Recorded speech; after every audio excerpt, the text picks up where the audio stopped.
Hello student, आप सभी का स्वागत है आपके अपने चैनल ऑल फॉर यू में।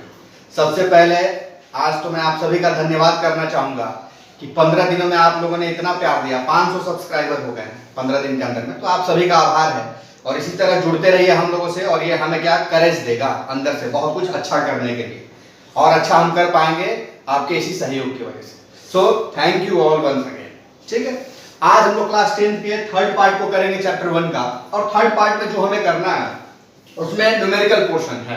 ठीक है, लास्ट पार्ट में हम लोग क्या किए थे एक बार देख लेते हैं कहानी। अब तक लास्ट पार्ट में हमने पढ़ा था, मेन जो पढ़ा था वो इक्विलिब्रियम के बारे में पढ़ा था। स्टैटिक इक्विलिब्रियम, डायनामिक इक्विलिब्रियम, उसमें भी रोटेशनल इक्विलिब्रियम और लीनियर इक्विलिब्रियम, इन बातों पर चर्चा किए थे लास्ट क्लास में। अब उससे थोड़ा सा आगे हम लोग बढ़ते हैं। आज हम लोग जो पढ़ेंगे वो पढ़ेंगे कि नेट मोमेंट ऑफ फोर्स क्या होता है। पहला बात, नेट मोमेंट ऑफ फोर्स। सबसे पहले लेक्चर में हम लोग पढ़े थे मोमेंट ऑफ फोर्स क्या होता है, उसका डेरिवेशन किए थे कि force into perpendicular distance, force पे डिपेंड करता है, परपेंडिकुलर डिस्टेंस पे डिपेंड करता है। तो नेट मोमेंट ऑफ फोर्स का मतलब क्या है? जब भी नेट वर्ड लगे वहां क्या समझना है कि more than one moment is generated, एक से ज्यादा मोमेंट जनरेट हो रहा है, और उन सब मोमेंट का सम किसी पर्टिकुलर ऑब्जेक्ट पे क्या आ रहा है उसको हम लोग बोलते हैं नेट मोमेंट ऑफ फोर्स। तो नेट मोमेंट ऑफ फोर्स कैसे हम लोग निकालेंगे इसके बारे में आज हम लोग पढ़ेंगे। नेट मोमेंट ऑफ फोर्स का मतलब है कि when more than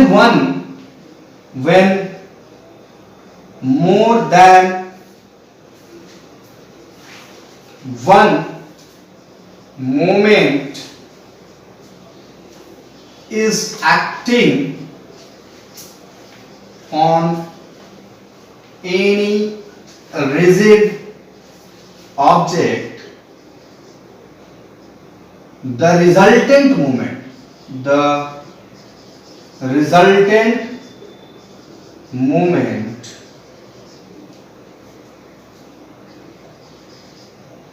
will be called net moment of force. Net moment of force. मैंने क्या लिखा कि जब एक ऑब्जेक्ट पे, किसी एक रिजिड ऑब्जेक्ट पे, मान लेते हैं कि यही अपना एक रिजिड ऑब्जेक्ट है, यहां पे मान लेते हैं कि इस पॉइंट के अबाउट ये क्या है, फिक्स्ड है, ये इसका फल्क्रम है, इसके अबाउट रोटेट ये करेगा। अब जरा देखते हैं कि यहां पे एक फोर्स F एक्ट कर रहा है, और कितने डिस्टेंस पे एक्ट कर रहा है, W डिस्टेंस पे एक्ट कर रहा है। यहां पे फोर्स मान लेते हैं ये F1 है, यहां पे फोर्स क्या मान लेते हैं, F2 है, ये W1 डिस्टेंस पे एक्ट कर रहा है, ये W पे है, ये W1 पे कर रहा है। मान लेते हैं कि एक और फोर्स है इस पे जो इस कॉर्नर पे एक्ट कर रहा है, और ये F3 है और ये W2 है। तो इसका नेट रिजल्टेंट क्या होगा?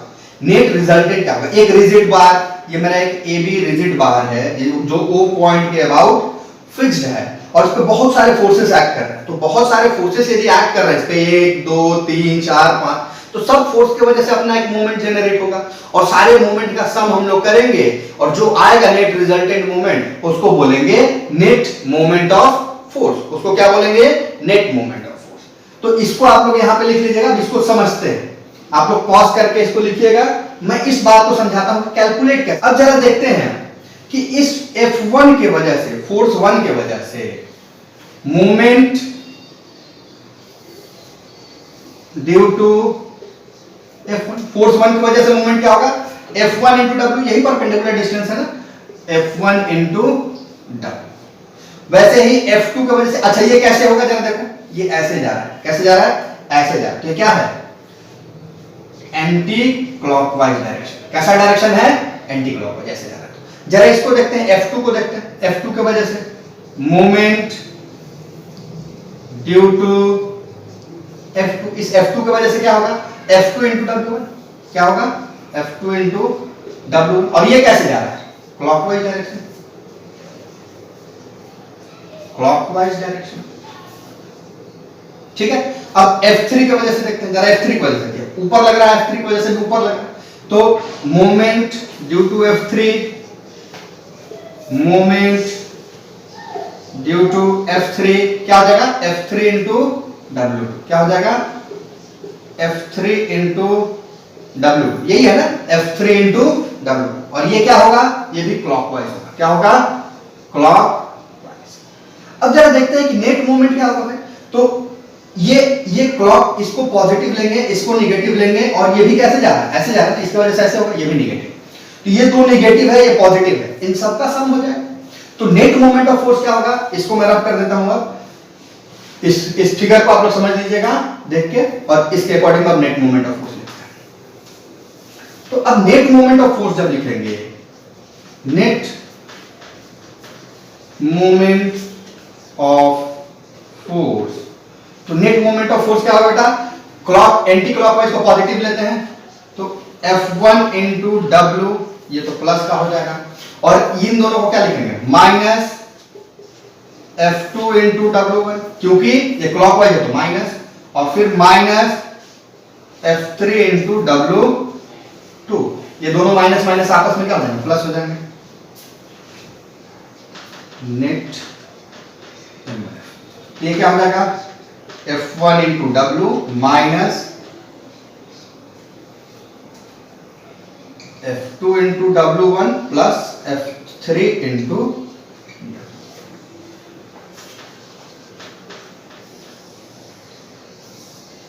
हो ये सबको समझ में आया।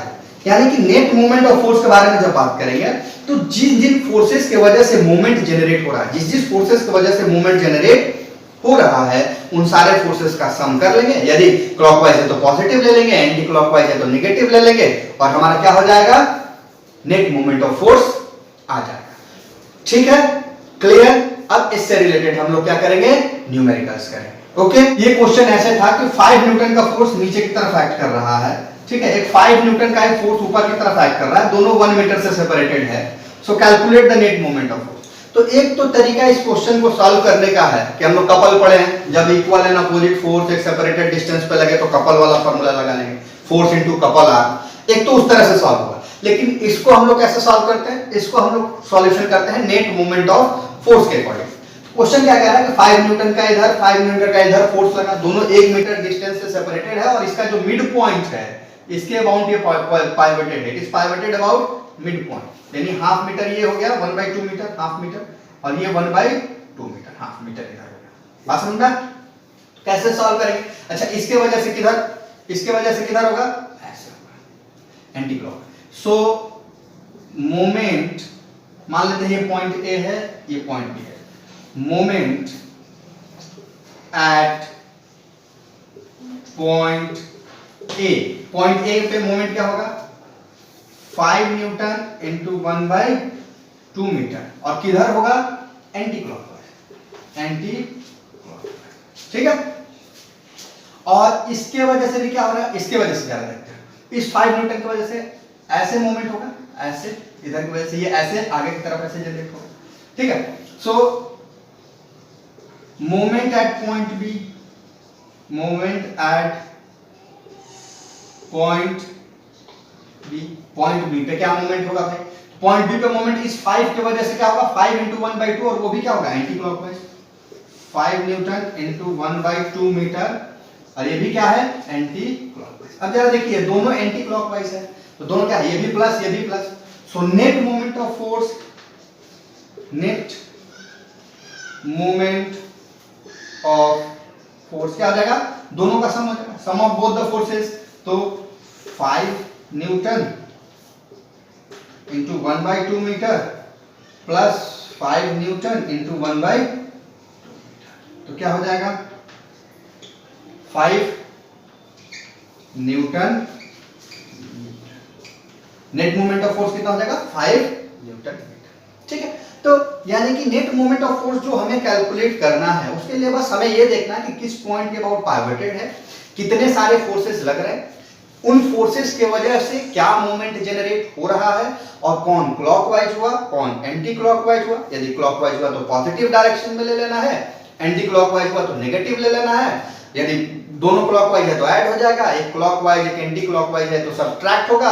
और यदि एक वैसा कर लेते हैं, एक सब्ट्रैक्शन वाला क्वेश्चन करके बताते हैं, तब ज्यादा समझ में आएगा। इसको आप लोग नोट डाउन कर लीजिएगा, ये बोर्ड का पूछा हुआ क्वेश्चन। एक दूसरा क्वेश्चन करके हम लोग देखते हैं, ठीक है।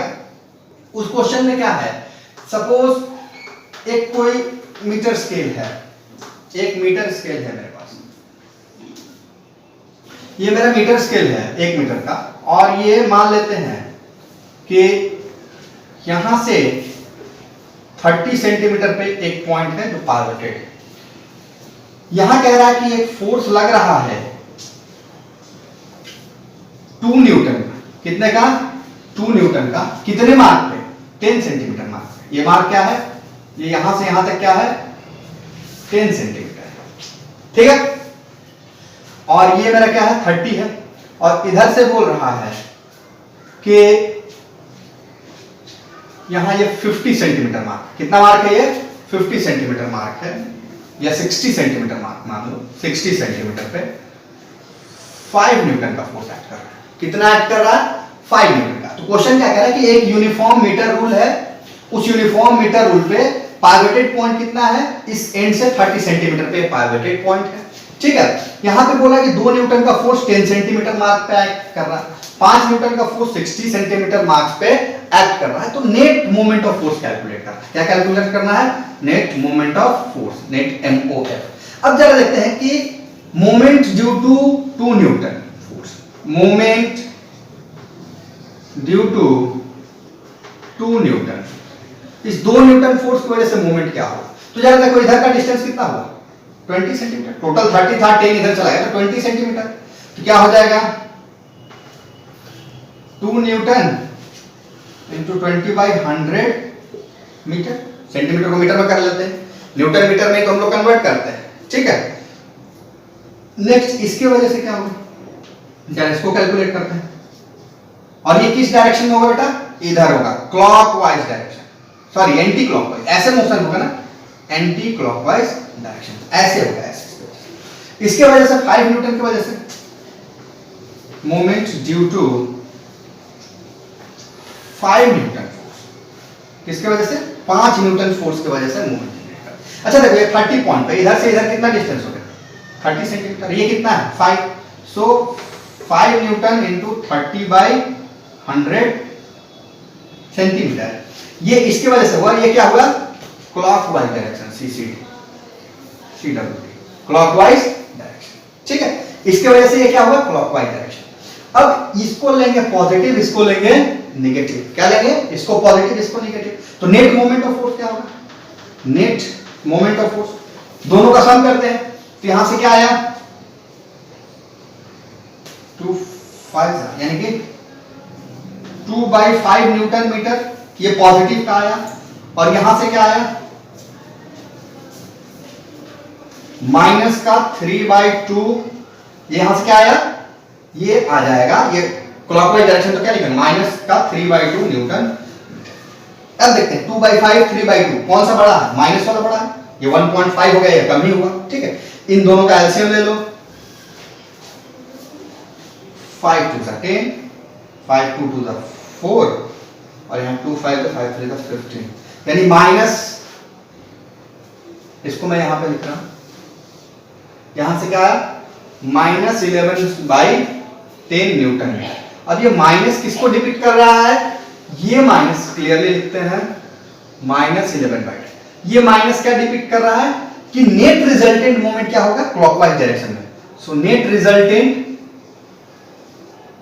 In clockwise direction. एक बार फिर से देखिए, मैंने क्या कहा कि जब क्लॉकवाइज और एंटी क्लॉकवाइज डायरेक्शन में मोमेंट, मैंने यहां पे क्वेश्चन लिया कि 1 मीटर का है, 30 सेंटीमीटर पर पाइवटेड है, यहां से 10 सेंटीमीटर पे 2 न्यूटन का फोर्स, और यहां पे 60 सेंटीमीटर पे, यहां से 60 पे 5 न्यूटन का फोर्स एक्ट कर रहा है।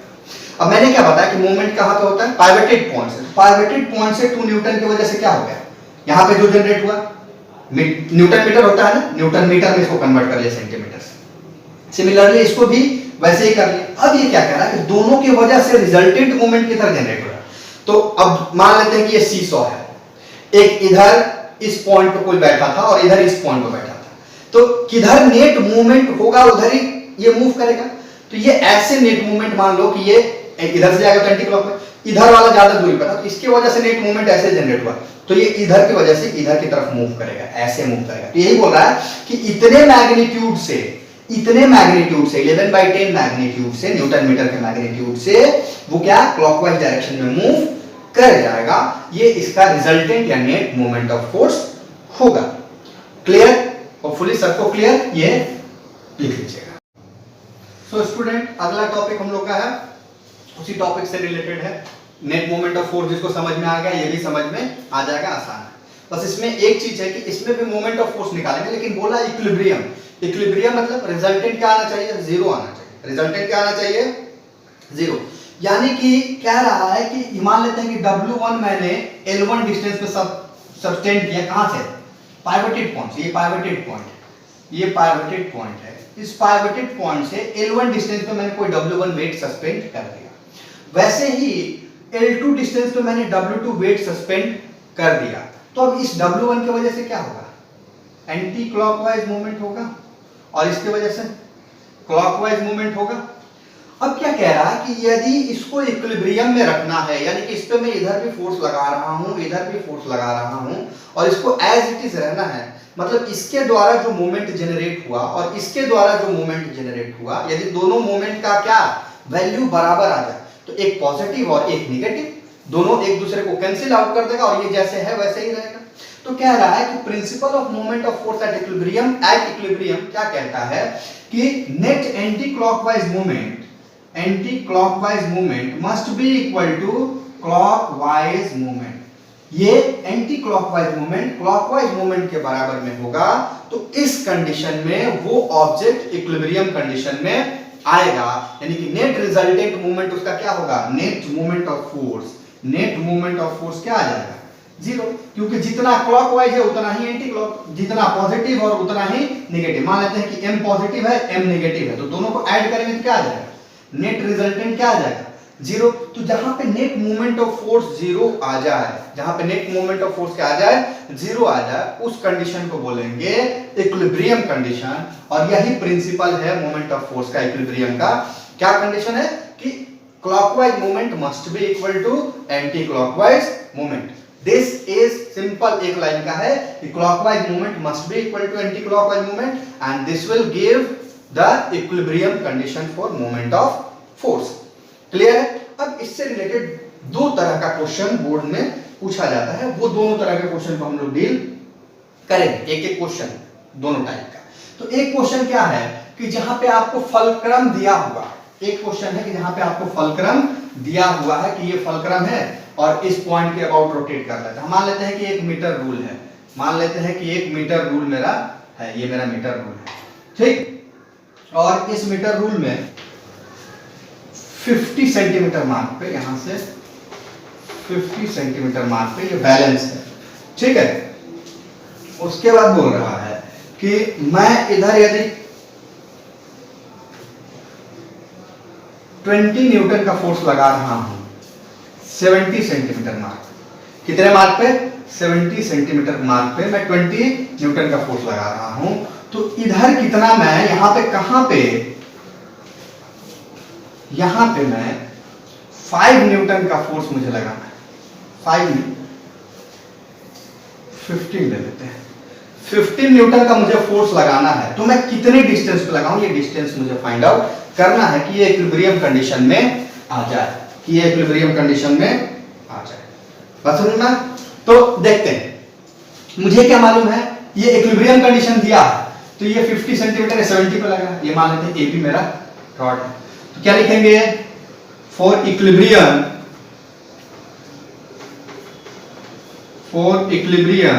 इक्विलिब्रियम का क्या होना चाहिए? Anti clockwise movement must be equal to clockwise movement, दोनों बराबर होना चाहिए। एंटी क्लॉकवाइज मूवमेंट और क्लॉकवाइज मूवमेंट क्या होना चाहिए? बराबर होना चाहिए। अब एंटी क्लॉकवाइज मूवमेंट इसके वजह से जनरेट होगा 15 into d, so 15 newton into d, और ये किसकी वजह से होगा? Must be equal to 20। अब देखो ये दोनों के बीच का डिस्टेंस कितना है? 20 सेंटीमीटर, ये है ना। यहाँ d सेंटीमीटर है तो यहाँ कितना है? 20 सेंटीमीटर, ठीक है। सो अब देखते हैं d का वैल्यू क्या हो जाएगा? 20 Newton into 20 centimetre divided by 15 Newton, ठीक है। न्यूटन न्यूटन गया, 5 3 जा 15, 5 4 जा 20, यानी 80/3 सेंटीमीटर, यानी कि 3 2 जा 6, 3 6 जा मींस 26 पॉइंट समथिंग आ जाएगा। यानी 26 पॉइंट समथिंग सेंटीमीटर पे ये क्या हो जाएगा, बैलेंस हो जाएगा। यानी कि एक टाइप का ये क्वेश्चन है कि जहां पे मेरे को क्या गिवन है, जहां पे मेरे को फलक्रम गिवन है कि इस पॉइंट पे ये है, दो फोर्स गिवन है, पूछ लिया डिस्टेंस का है। दूसरा इसमें क्या पूछ सकता है कि इसमें फोर्स नहीं दिया रहता है, डिस्टेंस दिया रहता है कि 26.6 सेंटीमीटर पर कितना न्यूटन का फोर्स लगाएं कि ये दोनों बैलेंस्ड हो जाए, इक्विलिब्रियम कंडीशन में हो जाए। तो वहां पे मैं क्या करता, डिस्टेंस दिया रहता है, डिस्टेंस की जगह पर डिस्टेंस लिखते हैं, फोर्स की जगह पे एफ न्यूटन लिख लेते हैं। बात समझ में है? दूसरा क्वेश्चन क्या है, दूसरा क्वेश्चन कह रहा है कि एक यूनिफॉर्म मीटर रूल है। Uniform means mass is uniformly distributed, हर जगह डिस्ट्रीब्यूशन मास का क्या है, सेम है, वेरी करने वाला नहीं है। तो एक क्वेश्चन होता है कि कोई मीटर स्केल है, इसको जरा ध्यान से समझिएगा। कोई एक यूनिफॉर्म मीटर रूल है, ये है uniform metre rule, uniform metre rule. तो यूनिफॉर्म मीटर रूल है और इसमें फलक्रम कहीं दूसरे जगह पे दिया। मान लेते हैं कि फलक्रम मेरे को 70 सेंटीमीटर मार्क कर दिया, 70 सेंटीमीटर मार्क कर दिया है, ठीक है। और बोल रहा है कि इस यूनिफॉर्म मीटर रूल पे मैं इधर की तरफ 5 न्यूटन का फोर्स लगा रहा हूं 80 सेंटीमीटर मार्क पे। कितना पे, 80 सेंटीमीटर मार्क पे मैं 5 न्यूटन का फोर्स लगा रहा हूं। तो इसका वेट बताइए, उस यूनिफॉर्म मीटर रूल का वेट बताइए। Calculate weight, calculate weight of uniform metre, यानी कि इसमें दूसरा चीज मुझे दिया ही नहीं है। तो इसमें एक चीज याद रखना है कि यूनिफॉर्म मीटर रूल है, 1 मीटर का है, तो उसका वेट जो होगा, उसका वेट जो W होगा वो उसके बीचों बीच मिड पॉइंट 50 सेंटीमीटर पे एक्ट करेगा। यूनिफॉर्म मीटर रूल का क्वेश्चन दिया है, जहां पर फलक्रम अलग दिया है, बोला उसका वेट कैलकुलेट करने। तो उसमें आपको क्या मान के चलना है कि इसका वेट 50 सेंटीमीटर पे एक्ट करेगा। 100 है ना, तो 50 पे हमेशा इसका वेट एक्ट करेगा। यानी कि ये वेट भी एक क्या फोर्स होता है ना। अब इसके वजह से क्या होगा, इस फलक्रम के अबाउट इसके वजह से एक एंटी क्लॉकवाइज मूवमेंट, इसके वजह से एक क्लॉकवाइज मूवमेंट। क्लियर है? तो याद क्या रखना है कि यूनिफॉर्म मीटर रूल और उसका वेट पूछे तो wait always acts at center of scale, at center of scale। इस स्केल का, इस यूनिफॉर्म मीटर स्केल के सेंटर पे कहीं कहीं क्वेश्चन में देता है कि हाफ मीटर रूल है, हाफ मीटर रूल में 50 सेंटीमीटर का, तो उसका वेट कहां पे 25 सेंटीमीटर पे एक्ट करेगा। इस बात का ध्यान रखना है, ठीक है? क्लियर? तो इससे रिलेटेड एक क्वेश्चन करते हैं जो आया हुआ है। बोला है कि एक हाफ मीटर रूल है, क्वेश्चन में बोला है कि एक हाफ मीटर रूल है और उसके 29 सेंटीमीटर मार्क पे उसका फलक्रम है। बोला है कि हाफ, क्या बोला है, half metre rule, metre, half metre rule और उसका फलक्रम कितना पे दिया है, फलक्रम दिया है 29 सेंटीमीटर मार्क पे, ठीक है। उसके बाद बोला है कि इसके किसी कॉर्नर पे एट वन एंड, एक एंड पे कितने का फोर्स एक्ट कर रहा है, 20 ग्राम फोर्स का। कितने का एक्ट कर रहा है, एक एंड पे 20 ग्राम फोर्स का एक्ट कर रहा है फोर्स। तो क्वेश्चन क्या, बोर्ड का क्वेश्चन था कि एक हाफ मीटर रूल है, उस हाफ मीटर रूल के 29 सेंटीमीटर पे एक फलक्रम है, ठीक। बोला है कि एक एंड पे मैं एक फोर्स लगा रहा हूं 20 GF का। तो पहला क्वेश्चन दिया था कि पहले तो इस अरेंजमेंट का डायग्राम बनाइए और दूसरा weight of uniform metre rule निकालिए। दो क्वेश्चन था, क्वेश्चन ऐसे वर्ड में लिखा हुआ था, बोला उसका पहले डायग्राम बनाइए, फिर दूसरा पार्ट में क्या पूछा था, दूसरा पार्ट में पूछा था कि कितना उसका वेट होगा ये कैलकुलेट कीजिए। तो चलिए, एक हाफ मीटर रूल मतलब क्या है, यहां से यहां तक 50 सेंटीमीटर है, यहां से यहां तक क्या है 50 सेंटीमीटर, उसके 29 सेंटीमीटर पे फलक्रम बना लिया। मान लेते हैं 29 पे फलक्रम। अच्छा, इसका 25 पे क्या होगा, वेट एक्ट करेगा। इसका वेट कितने पे एक्ट करेगा, 25 सेंटीमीटर पे W वेट एक्ट करेगा इसका, ठीक है। अब जरा देखते हैं कि बोला है कि किसी एंड पे 20 GF का फोर्स लगाएंगे और फोर्स लगने के बाद ये बैलेंस हो जा रहा है। तो अब जरा देखते हैं कि मैं यदि यहां पे 20 GF का फोर्स रखूं तो इसकी वजह से भी एंटी क्लॉकवाइज, इसके वजह से भी एंटी क्लॉकवाइज, तो ये ऐसे मूव कर जाएगा ना कि बैलेंस होगा। इस कंडीशन में तो बैलेंस होगा नहीं, यदि ऐसे है और इधर ही दोनों फोर्स लग रहा है तो ये ऐसे मूव कर जाएगा। यदि इसको बैलेंस करना है तो ये एंड तो नहीं होगा 20 GF का, तो 20 GF फोर्स कहां पे लगाएंगे? इस एंड पे लगाएंगे। कहां पे लगाएंगे? इस एंड पे 20 GF का फोर्स लगाएंगे। बात समझ में आया? तो सबसे पहले तो ये डिसाइड करना था कि वो 20 GF का फोर्स किस एंड पे लगेगा। कैसे डिसाइड हुआ? तो ये 25 पे इसका वेट लग रहा है, तो इसके वजह से हुआ एक clockwise movement, anti clockwise movement. तो मुझे क्या चाहिए बैलेंस करने के लिए? यदि एंटी क्लॉकवाइज मूवमेंट है तो क्लॉकवाइज मूवमेंट चाहिए, तभी बैलेंस होगा। तो यानी क्लॉकवाइज मूवमेंट जब मैं इस एंड पे रखूंगा तभी जनरेट होगा। तो ये मेरा डायग्राम हो जाएगा उसका। इस क्वेश्चन का क्या होगा? ये पहला पार्ट था, डायग्राम बनाना है, डायग्राम बन गया। अब मुझे कैलकुलेट करना है कि ये वेट होगा कितना। ठीक है, चलिए कैलकुलेट करते हैं ये वेट कितना होगा। तो इसके लिए भी क्या लगाएंगे? Equilibrium condition. क्या लिखेंगे? Anti clockwise movement must be equal to clockwise movement. ठीक है, अब देखते हैं यहां से एंटी क्लॉकवाइज मूवमेंट क्या होगा? 25 या 29, तो 4 क्या हो जाएगा? W इंटू 4 सेंटीमीटर, और इधर क्या हो जाएगा? ये 29 और ये 21 must be equal to 21 into 20 gram force. ठीक है, तो W इक्वल टू क्या हो जाएगा? 21 centimetre into 20 gram force must be equal to ये 4 सेंटीमीटर, सेंटीमीटर सेंटीमीटर 4 5 जा, और ये W क्या हो गया? 21 5 जा 105 gram force is the weight of rule, metre rule weight. यानी कि 105 ग्राम फोर्स से मीटर रूल का वेट है 105 ग्राम, इस हाफ मीटर रूल का वेट है। तो इस तरह का भी क्वेश्चन बोर्ड में पूछता है कि पहले डायग्राम बनाइए, अरेंजमेंट बनाइए और फिर उसका सॉल्यूशन कीजिए। तो आज हम लोग पढ़े कि नेट मोमेंट ऑफ फोर्स क्या होता है, net resultant force clockwise anti clockwise, उसके बाद principal of moment of force at equilibrium क्या होता है, और उससे रिलेटेड एक दो न्यूमेरिकल्स किए। अगला पोर्शन हम लोग का जो होगा वो सेंटर ऑफ ग्रेविटी और यूनिफॉर्म सर्कुलर मोशन से रिलेटेड होगा। Till then